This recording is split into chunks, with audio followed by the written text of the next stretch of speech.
Olá para você, produtor e produtora rural que está conectado aqui comigo ao podcast Agrotalk, o podcast Agro da Climatempo. Nós vamos falar um pouco hoje sobre o clima, as perspectivas futuras para as principais culturas, porque os trabalhos no campo não param. Você, produtor, está de olho no céu, no solo e no desenvolvimento da cultura. Do ponto de vista de clima, então, essa seca que ocorreu em vários momentos entre o final do ano passado e o início deste ano fez com que bastante produtor rural coçasse a cabeça. O convidado do podcast desta semana é Celso Oliveira, bacharel em meteorologia e mestre em agronomia, especializado em agrometeorologia pela Universidade de São Paulo. O Celso vai trazer aqui para a gente bastante informações a respeito do clima para este mês de junho e você, produtor rural, vai poder ouvir aqui as considerações do ponto de vista climático do que vem por aí. Celso, seja bem-vindo aqui ao podcast Agrotalk. Muito obrigado, Ângela. É um prazer estar com vocês e com todos os nossos internautas. Ô Celso, você viu que eu falei um pouquinho que você vai trazer para a gente hoje, do ponto de vista de clima, algumas perspectivas aí futuras do que a gente vai ver por aí acontecendo com relação ao clima para as principais culturas. Muitos produtores andam preocupados com essa janela de plantio cada vez mais curta, tem produtor aí preocupado também com a preparação do solo e tem gente no campo fazendo colheita, como é o caso do café. Quero até começar a falar sobre essa cultura agora aqui no início do podcast. Nós tivemos um levantamento de safra divulgado pela Conab a respeito da expectativa da produção do café, que é de 49 milhões de sacas de café beneficiado. O ciclo dessa cultura está em andamento, inclusive aí com o início das operações de colheita em muitas regiões produtoras, Celso. E a previsão está sinalizando uma redução de 22,6% em comparação à safra passada. Muito dessa redução está sendo atribuído aos efeitos fisiológicos observados, em diversas regiões produtoras neste ciclo e também as condições climáticas adversas registradas aí em muitas localidades produtoras que estão influenciando diretamente aí nessa perspectiva de safra. Então, Celso, eu queria perguntar para você o seguinte: o que o produtor pode esperar, de uma forma geral, para esse período de junho nas áreas cafeeiras aqui do Brasil? De uma forma geral, pouca chuva, Ângela, porque, na verdade, assim, qual que é a questão, né? Junho é um dos meses mais secos do ano, né? E é difícil, é muito raro que tenhamos precipitações significativas, a não ser que haja uma forçante, né, que mude esse padrão, por exemplo, um El Niño. E não é o caso agora, né? Nós acabamos de sair aí de um laninha, de um resfriamento das águas do Oceano Pacífico, agora estamos sob neutralidade, mas até escrevi alguns textos falando assim, olha, o laninha acabou, mas a atmosfera acha que ainda não. Tá? Então, uma coisa que vem chamando a atenção não somente para junho, mas para os próximos meses, ainda é um padrão de chuva inferior ao normal, ou seja, o inverno já é seco, né? O junho já é seco, e a perspectiva é que ele seja ainda mais seco. Então, não há previsão aí de muitas precipitações que venham a atrapalhar a colheita do café. A única coisa que o produtor precisa ficar atento é ficar de olho justamente na previsão do tempo para não ser pego de surpresa com alguma outra precipitação mais fraca que possa pegar a área de café que esteja secando em terreiro aberto, né? Aí realmente acaba fermentando café, enfim, piorando a qualidade do grão. Mas, tirando isso, né, o número de horas trabalhadas para a colheita do café deve prosseguir aí dentro do normal, porque não há realmente uma previsão de chuva forte, frequente, sobre as áreas produtoras, Ângela. E, Celso, dando uma pincelada assim para esse cafeicultor, né? Pensando um pouco mais aí depois que ele terminar a colheita, lá na frente, o que a gente tem como perspectiva futura para esse outro ciclo do café? Você que conversa muito com outros meteorologistas na Climatempo e também eu sei que você está ligado no que os modelos matemáticos de previsão vêm mostrando nesse sentido de previsão climática futura. O que você enxerga aí de uma perspectiva para esse cafeicultor? Bom, se a gente for comparar e olhar primeiro para 2020, 2020 foi um dos grandes responsáveis por essa diminuição da produção de café, né? Claro que existe a fisiologia, a bianualidade, mas a seca observada na primavera passada foi fundamental para essa diminuição na produção. O que as previsões indicam para 2021? Que essa chuva ela deve se regularizar mais rápido que em 2020, lembrando que em 2020 a chuva se tornou intensa apenas a partir de dezembro, ela foi bastante tardia. E aí, nesse aspecto, o cuidado é o seguinte, não quer dizer que 2021 vai ser completamente diferente de 2020. Se a gente for olhar a média histórica, a chuva prevista para 2021, ela também atrasa. Tá? Então, temos que ficar atentos a essa questão da florada, durante a primavera, mas comparando com 2020, não há essa expectativa da chuva voltar de forma tão tardia. Então, melhora, ou pelo menos o cenário é menos pessimista, mas será importante sim monitorarmos a primavera, porque não há, por enquanto, uma expectativa de uma grande regularização. Só para ter uma ideia, né, claro que previsão climática é uma fotografia e a gente precisa sempre tirar mais fotos, né, para ver como é que está a perspectiva, mas só para ter uma ideia, existe uma previsão de chuva para o final de setembro, o outubro, teoricamente, é mais seco, e aí sim a chuva ganharia força e regularidade em novembro. E esse tipo de situação pode trazer aí alguns impactos no aspecto de uma eventual florada em setembro e faltar chuva ou não ter umidade adequada durante o desenvolvimento, chamado pegamento dessa flor, durante outubro. Então, é isso que a gente vai ter que monitorar aí nas próximas atualizações e na própria previsão do tempo da primavera. Sim. Vamos falar então agora também para o produtor de milho, né? O que teve de produtor aí no sufoco com problemas relacionados à seca, principalmente ali na região sul do Brasil, né?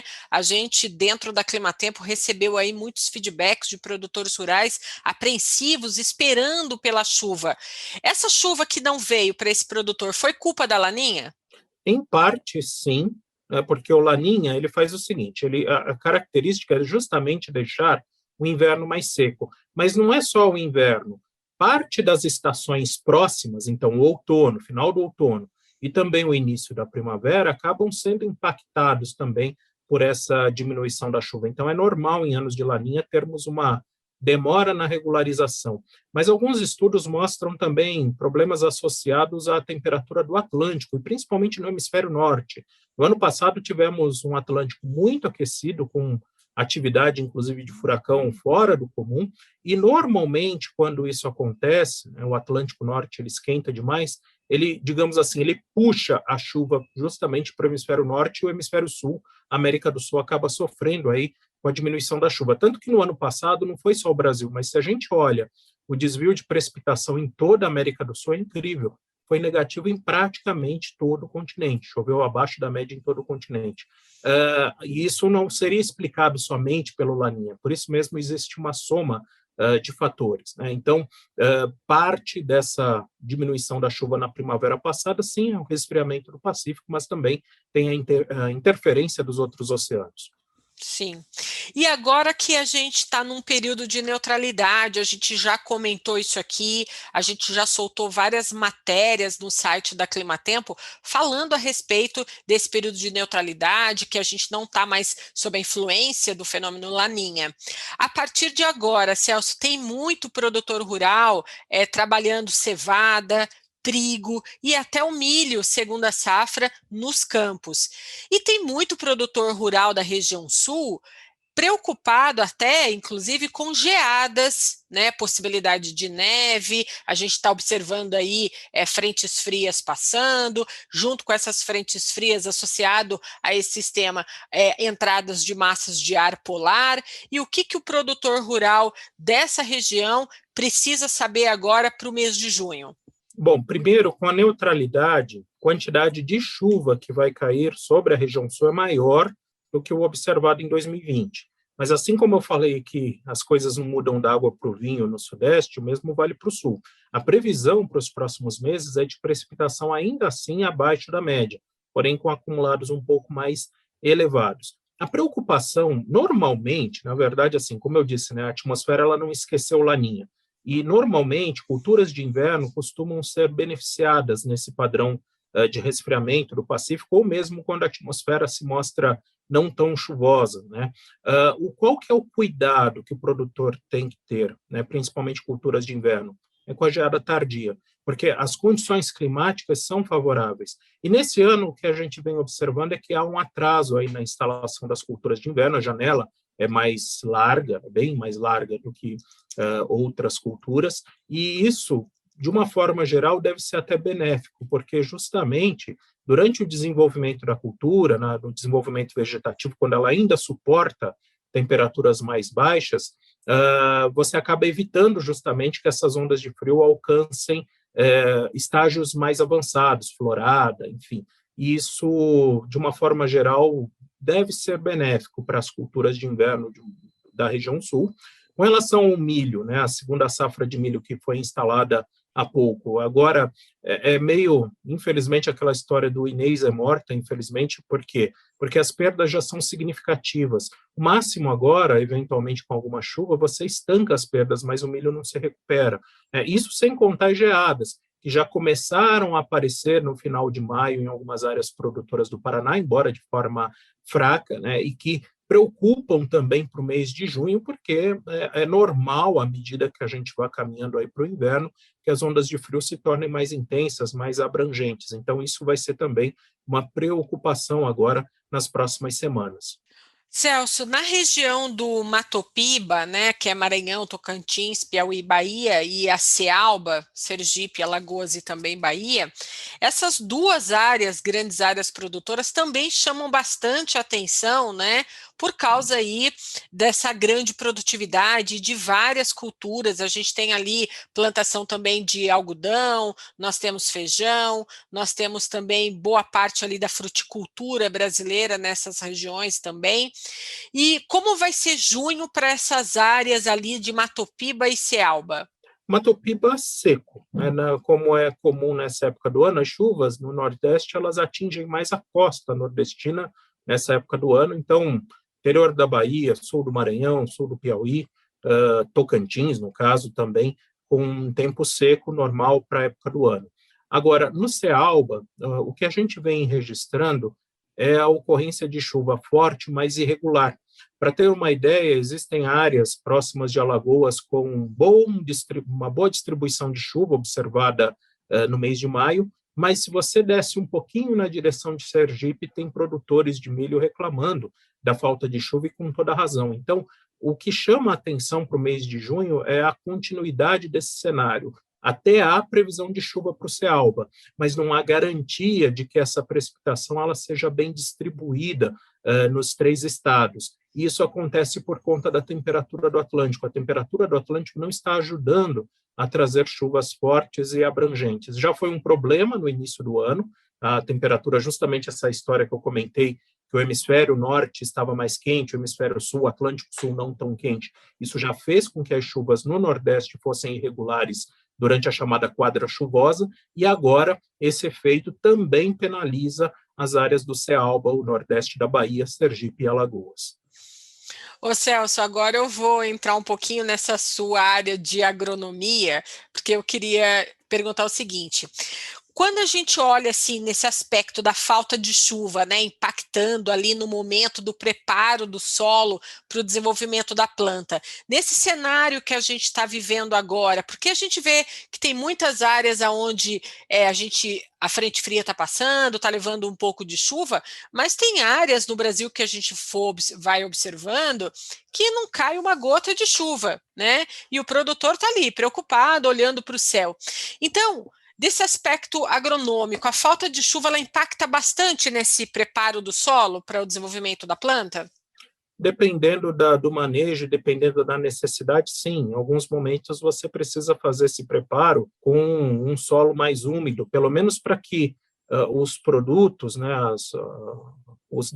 principalmente os produtos instalados, enfim, eles percolem, ou seja, eles infiltrem no solo. Caso contrário, eles vão ficar apenas na superfície. Então, depende muito do que é que está sendo feito naquele momento, mas sim, existem algumas atividades que exigem a ocorrência da chuva logo depois do seu preparo. E por isso mesmo, né, dependendo da situação, a recomendação técnica é que isso seja feito justamente mais para perto da primavera. Por exemplo, olhando para o sudeste, para o centro-oeste, que são períodos agora mais secos, não adianta a gente fazer um preparo de solo esperando por uma chuva logo depois. Então, é recomendável que isso seja feito mesmo mais para frente, mais para o início da primavera, quando a chance de chuva é maior. Sim, e nesse caso também a gente pode levar em consideração o estresse por excesso de calor também, com várias horas de sol forte.